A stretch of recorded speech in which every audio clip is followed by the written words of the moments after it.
a startup needs to get into a loop in which it's accruing more and more resources as it goes. And those resources are qualified executives, technical employees, future downstream financing, positive positive, momentum, public perception, customers, revenue, throw weight in the government, all of these resources that you need to be able to succeed as a business. And so there's a snowball rolling down the hill phenomenon, which is you're either a snowball rolling down the hill, picking up resources as you go, gaining size and scale and scope and power as you go, or you're not.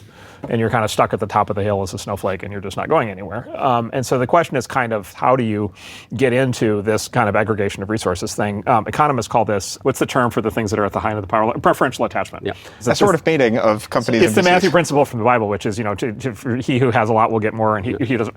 And so when a company gets momentum, and what it means is the next resource that you need is preferentially willing to attach to your thing as opposed to somebody else. That's the mechanical process that drives the power law curve. That creates a chicken and egg question, Correct. Which is, does the product create the company, or does the company gather enough resources to create a product?